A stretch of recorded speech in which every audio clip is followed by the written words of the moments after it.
Ça, c'est le Xiaomi Mi 10T Pro. C'est comme un Xiaomi Mi 10 en moins cher, mais pas forcément moins bon.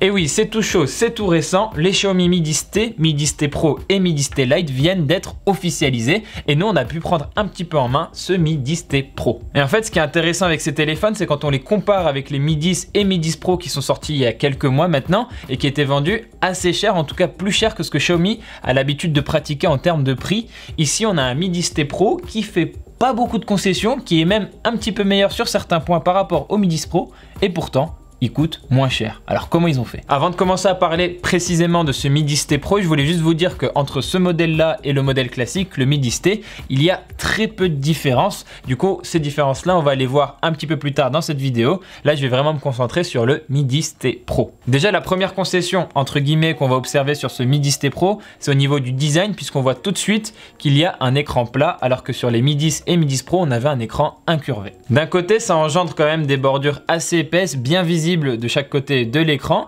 et de l'autre, il y a pas mal de gens qui pourront dire tout simplement que sans écran incurvé, ils auront moins de chances de faire de fausses manipulations sur les bords de l'écran. Du coup, à vous de voir si c'est une qualité ou un défaut. Sinon, on peut aussi noter que l'écran il est percé en haut à gauche pour pouvoir loger le capteur photo frontal pour vos selfies, et on peut aussi souligner qu'il y a du verre Gorilla Glass 5 pour protéger la face avant, la face arrière et aussi le module photo arrière. D'ailleurs, en parlant de cette face arrière, elle est particulièrement réfléchissante au point qu'on peut vraiment s'en servir comme d'un petit miroir. Ça peut être pratique dans certaines occasions, je sais pas, pour se recoiffer. Je me suis surtout donné un coup. En vrai, c'est plutôt joli, c'est même élégant. Le vrai défaut de cette surface arrière, en fait, c'est que elle est très salissante et les traces de doigts, c'est tout de suite, quoi. À l'arrière, on a aussi un module photo rectangulaire qui est en haut à gauche dans le sens de la verticale et qui a le mérite d'être assez original dans sa disposition. Et oui, on voit bien en haut comme ça le capteur de 108 mégapixels qui domine vraiment les autres.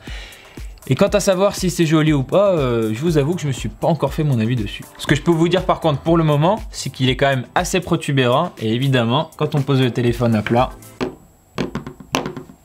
il est un peu bancal. En ce qui concerne le confort d'utilisation, il faut quand même noter que le Xiaomi Mi 10T Pro il pèse 210 grammes, c'est pas négligeable, loin de là, mais quand même ce poids assez lourd, il est bien atténué par les bonnes finitions du téléphone, notamment à l'arrière, où on a un côté un petit peu arrondi sur les bordures qui épouse bien la forme de la main. Et à part ça, on a un port USB-C en bas, on n'a pas de prise jack et le lecteur d'empreinte il est placé sur la tranche droite du téléphone.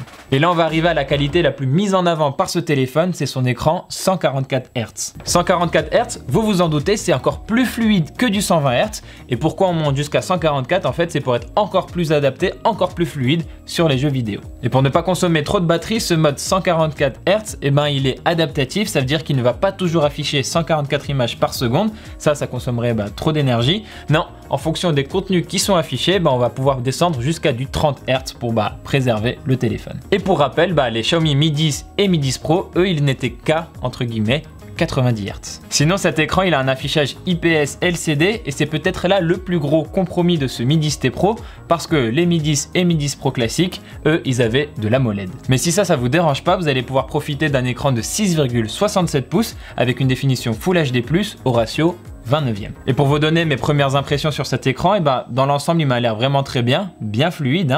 La petite inquiétude que j'ai eue, c'est seulement en termes de luminosité maximale qui, je pense, pourrait être un petit peu plus boostée. Voilà donc déjà pour les premiers retours que je pouvais vous faire sur ce Mi 10T Pro. Et pour le reste, il faut savoir quand même qu'on a affaire à un smartphone qui peut quand même être considéré comme du haut de gamme. Déjà, on a un Snapdragon 865 avec 8 Go de RAM, du coup en termes de performance, ce Mi 10T Pro il devrait pas poser de problème. Pour la photo, je l'ai déjà évoqué, on a un capteur de 108 mégapixels à l'arrière et il est soutenu par un ultra grand angle et un capteur avec objectif macro pour prendre les objets rapprochés en photo. Et pour vos selfies, vous aurez un capteur frontal de 20 mégapixels. Et on a aussi une batterie de 5000 mAh à l'intérieur de ce téléphone, donc en termes d'autonomie, on devrait être sur de bonnes bases, d'autant plus que dans la boîte du téléphone, vous allez trouver un chargeur de 33 watts. Et enfin, ce Xiaomi Mi 10T Pro, il tourne nativement sur MIUI 12 et il est compatible 5G. Voilà pour le tour d'horizon de ce téléphone, mais maintenant, en fait, on va regarder qu'est-ce qu'il différencie du Mi 10T classique. Le Xiaomi Mi 10T classique, lui, en fait, il ressemble en tout point au Mi 10T Pro, vraiment en termes de design, vous n'allez pas les différencier.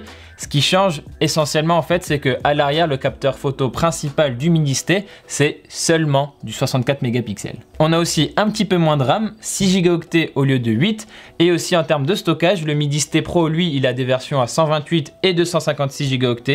Le Mi 10T classique, lui, il a que une version 128. Et là, vous pensez peut-être que j'ai fini avec ces Mi 10T, mais non, parce qu'on a aussi un troisième frère, le Xiaomi Mi 10T Lite. Ce Xiaomi Mi 10T Lite, vous allez voir que lui aussi fait pas mal de concessions pour coûter encore moins cher, mais quand même, il reste très intéressant. Ce Mi 10T Lite, en termes de design, il va être un peu plus facile à différencier parce que à l'arrière, le module photo, il n'est pas agencé de la même manière, mais surtout, en fait, il a un écran qui reste du IPS LCD, qui reste en 6,67 pouces, mais qui cette fois-ci n'est rafraîchi qu'à hauteur de 120 Hz, mais 120 Hz quand même, c'est déjà pas mal du tout pour une version allégée. À l'intérieur du Mi 10T Lite, on a un Snapdragon 750G, donc évidemment moins puissant que le 865, mais quand même ce 750G, il reste très bon pour les jeux vidéo, et en plus, il permet aussi d'avoir une compatibilité 5G. Il a lui aussi 3 capteurs photo avec un capteur principal de 64 mégapixels, et sa batterie est un petit peu plus petite que les deux autres Mi 10T. On a ici seulement 4820 mAh. Autant vous dire que oui, c'est un Xiaomi Mi 10T Lite, donc léger,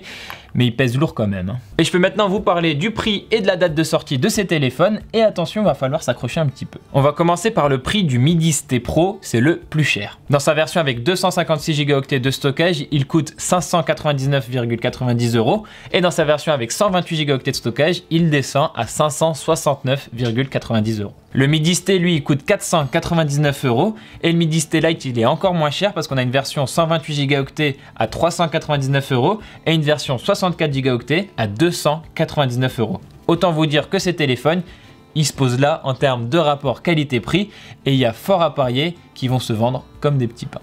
Et pour la sortie, pour la commercialisation de ces produits, retenez une seule date, le 26 octobre en France. Voilà, c'est tout pour cette vidéo. Merci de l'avoir regardé jusqu'au bout. N'hésitez pas à vous abonner à notre chaîne YouTube ou à faire un tour dans la description de cette vidéo pour retrouver les 3 Mi 10T au meilleur prix. Retrouvez-nous aussi sur tous les réseaux sociaux. On a Twitter, on a Instagram, on a Facebook. Quant à moi, je vous dis à très bientôt dans une prochaine vidéo sur Frandroid.